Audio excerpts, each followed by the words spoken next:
In the words of Karen Huger, happy birthday to me. Happy birthday to me. It is my birthday, everybody, and there's no place I'd rather be than sitting here talking with y'all about some Housewives and Bravo topics. And today, well, actually, we got one that I'm complaining about today because TMZ is reporting that Denise Richards' show is not being picked up despite this divorce drama that I just told y'all about on Monday. Also, speaking of my birthday, gonna look through and see, are there any housewives that I share a birthday week with? I don't share a birthday with any housewives, which is kind of a bummer because I saw there's a Reddit thread where everybody just shared their housewives twin birthdays. But anyway, then gonna share a cute little voicemail I got for y'all. And then we're talking next Gen NYC, aka we're talking Bravo's next best thing. We're talking what's going to be Bravo's biggest paycheck for years to come. I'm telling y'all, it's the best show, and I'm going to tell you why you need to watch it, because I'll tell you why. So get comfy and bring your birthday cards. I can't wait to read them. No, I'm just kidding. And yeah, I'm so excited. So happy Wednesday, everybody. It's Wednesday, July 9th.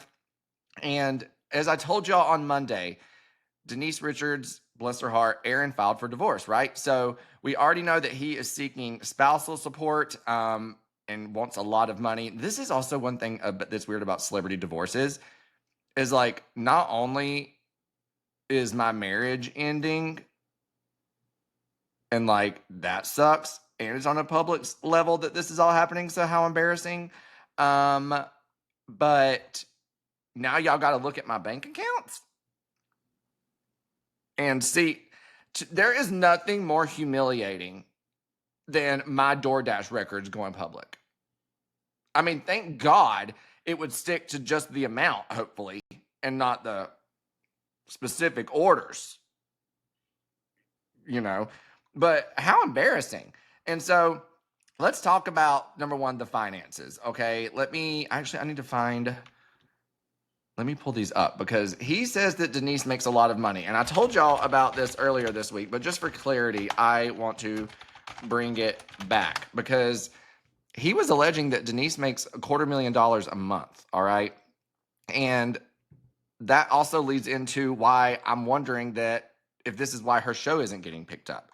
Is she trying to not pay him stuff, right? Because they're having this huge divorce. It's all everybody's been talking about this week. And as I told you earlier, TMZ is saying that the season 2 is not happening. What do you mean season 2 is not happening? Season 2 should already have the premiere and episode 2 fully storyboarded, halfway shot, and we're already thinking about what do we want our new promo cover art to look like without Aaron in it. That's where I was. I was out here tagging the production company and post this week saying, get to work.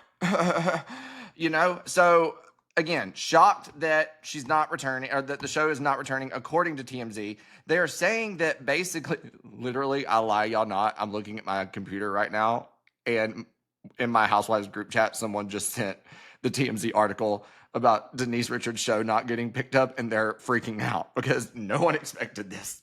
We're in this together, Blizzy. But said that it's not getting a second season. The interesting thing here is that TMZ says that was the plan all along, to not give the show a second season. Quote, they said, we're told the network treated this project as a limited run series, never intended to extend it beyond its debut season. I mean, I get that. Then why didn't they just call it like a docuseries? It says, despite the recent news and headlines around Denise's split from husband Aaron, Bravo is not scrambling to fire up production cameras for more Wild Things drama. Well, they need to be scrambling like some eggs a la France. Let's get to it. I can't believe why it was already like not a shocking decision, but kind of like, oh, whenever they gave Denise her show because she hadn't been on Bravo in a couple of years. And it was like, okay, that was unexpected. But then if you watched it, it was a great show. I thought it was a very easy watch. I enjoyed it immensely. So I don't understand why there would not be any interest in wanting to continue following her story when clearly Denise is someone that a lot of Bravo viewers have invested time in. Especially, like, it'd be different, if, maybe her show had aired like 2-3 years ago, but it literally is the time in which a season 2 should be filming. And so even if there were no intentions of doing a second season, this isn't bringing everybody back to the drawing board. Like, Denise, come share your experience. Like, talk, maybe you'll resonate with people at home. Maybe you'll learn some things from people. Who knows? I know she's been through divorces before, but with Aaron filing and asking her for spousal support, it seems like it's a different, unfortunate, take on what maybe something she's been through previously. So watching her navigate it with her daughters, I think that Bravo is really, really messing up by not filming this. Again, they can't film her if she doesn't want to film, but I just am really not only shocked to see this, I'm kind of sad. But the article also goes on to say that Beverly Hills is currently in production. And I say that loosely because I feel like they've been filming for quite some time, so I don't even know how much longer they have got to go. It says they will continue filming for the next few months here. It says Denise is not part of this season's cast, but producers could reach out and ask her to appear in a scene or two, potentially opening up about her divorce with one of the current housewives. I don't want to watch her open up. I want to watch the whole damn story open up. I want every detail. I want 8 episodes. Thank you. Hello. And also, Aaron talks about not getting any money. Did Aaron not get a check to appear on this show? Because that was your first mistake, Aaron. And number 2, Bravo, yet another reason why it would be a great decision to do this show. Because if you did pay him, we're already saving money on season 2. Because he's not going to be there, Really, really just bummed to see this, And maybe they will change their minds, but seems like not.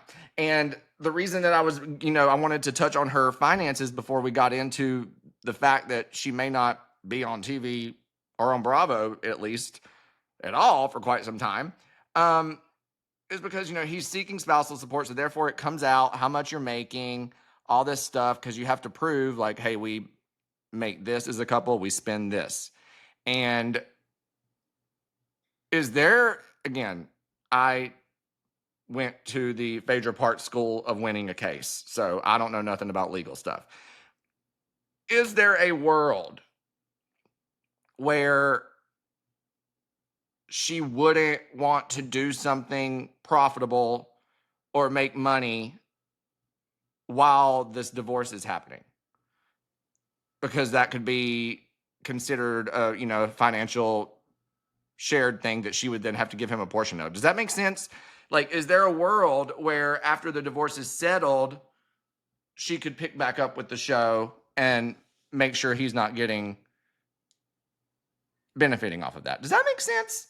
And I don't know that that's likely or practical in this situation, because he filed this weekend and then stated that the date of the divorce was 2 or 3 days before that. So I don't know, when it comes to TV and shows and being greenlit and et cetera, there's time that goes into that. So I don't know that there was really enough time for her to come up with a plan to not do a show so she could then, save her coins. But I don't know.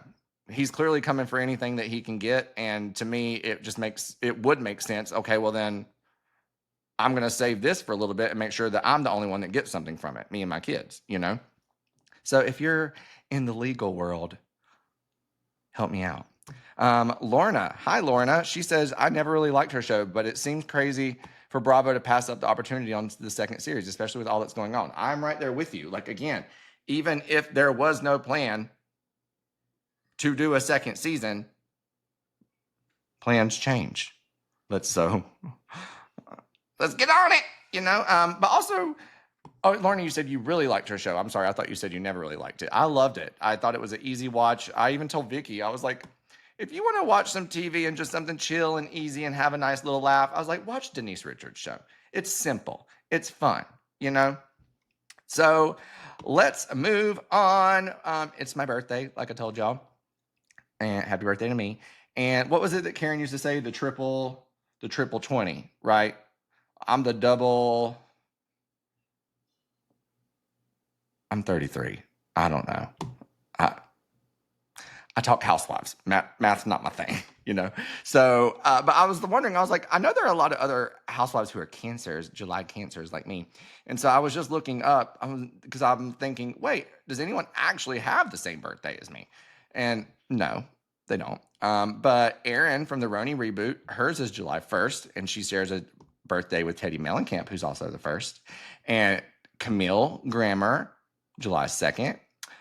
July 6th, Larsa Pippen. Y'all were here with me when I found out me and Larsa were almost birthday twins. And I was like, no, I get it for sure. Jen Paduranti. Her birthday was July 7th. So Jen's birthday is 2 days before mine. And then Erica's birthday is tomorrow, July the 10th. So I know also that I think Rena has a birthday in July, but I don't really like to talk about her because she scares me. And then Dorit, my queen, July 16th. So lots of messy people born this week, you know? I also, y'all have to hear this. Vicky called me earlier to tell me happy birthday. And I had to turn her call down because I was on another call for work. And I messaged her and said, client call's running over. Give me 2 seconds. I'll call you back in a second. And so I call her back and she's like, are you working on your birthday? And I said, yeah. And she goes, good. The queen of work. I was like, what else would I be doing on my birthday, Vicky? Like you've raised all of us to work no matter what's going on, you know? Lord have mercy. So also, let's talk about Next Gen NYC. I especially need a Next Gen NYC this week because we didn't have Atlanta, and I just feel like I'm thirsting and desperate for content over here. I'm like, help me. But this week, this might be Next Gen NYC, but this week we got to see the OGs. Okay, well, a OG. Kim Zolciak Bierman found her way back in front of a Bravo camera, baby. And come on, wig, we celebrate it, right? So we have this scene where Ariana, her boyfriend Hudson, and Riley are at dinner with Kim Zolciak. And they're detailing the episode before when they all went out and like they had like a $14,000 bill and Charlie was Charlieing and said that he couldn't pay, didn't have Venmo or Apple Pay, whatever. And I just want to say, have you ever heard that quote? An enemy of my enemy is a friend of mine, right? And the disdain and frustration that came visibly across Kim Zolciak's Botox face at the mere mention of Charlie, I felt that.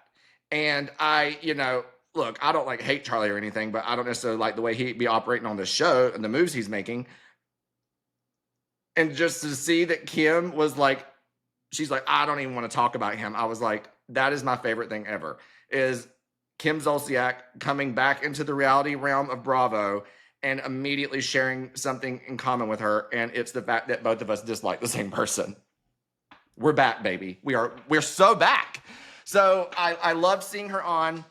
And also, Charlie, the offenses of Charlie continue. He's the worst. Like, oh my God. So he told Riley, I think that like Ariana was hot. Like he's just talking about how she's pretty, you know. Ariana has a boyfriend. They live together. They've been together for years. They're clearly very happy together. And Riley's like, I mean, she's got a boyfriend. I don't know what to tell you, you know? And he responds in this like douchey way and says she has a boyfriend for now. And it's like, if your game was that hard and your pull was that strong, you wouldn't be looking at a woman that's with another man. You know what I'm saying?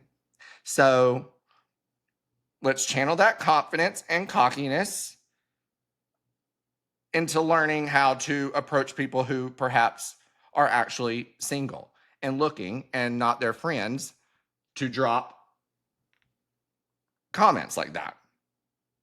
Okay, Charlie, let's start there. And then when we've made that step, you come back and talk to me. Okay. But I just also, we need a reunion for this show. Like, I'm guessing they probably aren't going to give the show a reunion.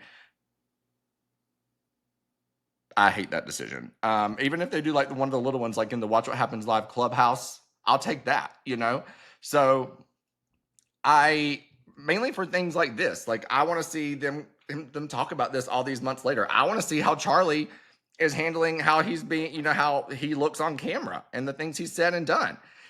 You know how they normally bring out the husbands at Real Housewives reunions? I'll bring out the mamas, bring out the moms, bring out the mothers, and I want to watch Kim Zolciak, Meredith, Candy. Who else we got?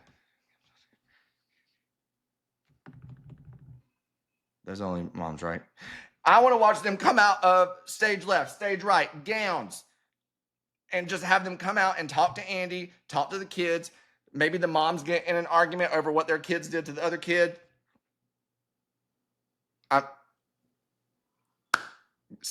Book the studio space and get the talent scheduled. We got to make this happen. I think that not doing a reunion would be a huge miss for them. And I'm saying all that to say, because I've said from the beginning, I thought Next Gen NYC was going to be a hit. And it really does seem to be. I mean, if you're online and part of the conversations on Twitter and stuff like that, it's constantly being discussed. And so not having a reunion, if this show goes on to be a 7, 8, 9 season show, it'll be sad to look back. And if, you know, years later, there's people that go back and are late starters on the show, they won't have that reunion to look back on. And I just think that Teresa, my God, how embarrassing. My mind, y'all. I just think that it would be, they need to do themselves a favor and not a disservice and give them the reunion, even if it's a small scale one. You know, let me know if you agree on that, because I know the initial ratings weren't great, but I'm kind of under the impression that Next Gen is like a Peacock success. You know what I mean? Like, I think that the next day ratings on Peacock and stuff are probably huge. Just because that's the demographic of the audience, really, is younger people who aren't really sitting there watching this stuff live. They're watching it later, or when they get home, whenever they want, or next week. You know, they're saving it for their flight, their work trip. So, sorry. I'll call you back later. But yeah, let me go back and see what y'all are up to. Oh, and let me know, how's your week going so far? Let's see. Lindsay, are they making an LA one? I need them to make an LA one, and I need them to make a reunion for the New York City one. I need all things Next Gen. Even when I was on doing shows with Teresa last weekend, I was saying, like, I really hope that Next Gen has a big presence at BravoCon. You know, I want to see the panels. I want to hear them talk and see how I want to hear like the Housewives kids experience in this versus the people that are just now getting thrown into this reality realm. I want panels of, you know, I want to hear like the moms coming together and talking with the kids. So I don't know. I really do hope that they make an LA one. I hope that they make a reunion for the New York one. I hope they're all over BravoCon. I'm saying, Lindsay, that I hope they go all in on Next Gen. Okay? All in. I mean, they could even do Next Gen Atlanta. They could do Next Gen Dallas. I mean, there's so many things that they could do, you know? I heard Cynthia Bailey's daughter might be doing LA. See? We got Cynthia's daughter. We got Adrienne Malouf's kids. We got Kyle's kids, obviously. Plus all the non-Housewives kids, the influencers and people. Please. There literally are endless options. So, well, I'm going to start to wrap up and send some more work emails, you know, make Vicky happy because she loves it. I'm working on my birthday. No. And then it's off to a birthday dinner for yours truly. So best birthday present you could have given me was spending some time with me today. I really, really appreciate it. I'll be right back here on Friday, and we will have seen the premiere of Real Housewives of Orange County season 19 at that point. So come prepared with your thoughts, opinions. Here's the hoping we also get some taglines soon. Full transparency, I tried to write my own taglines for y'all. I ain't giving you nothing unless I'm confident in it. And there was no confidence. So I'm going to keep on working on it. We'll see, okay? But love y'all forever. It is Miami night. Is it Miami night? What is today? Is today Tuesday or Wednesday? Thursday, I mean. Today is Wednesday. Fantastic. It's Miami night. So be sure to watch that tonight. Speaking of Miami, go listen to Anna's recent episode of Reality Court, where she's talking to the huge account that helps run RHOM Bravo. They celebrate all things Real Housewives of Miami. Talking about Todd reaching out to this account, I guess last season, and Todd's mom was involved. If I don't hear the name Todd ever again, I'll be okay with it after you go listen to Reality Court. So be sure to do that. And yeah, I will see y'all Friday at 3, and hope your week continues to be lovely. And I hope those love tanks are just filled to the top. Hope y'all have a good one. Oh, thank you so much, Joy. I appreciate that. I will see y'all Friday.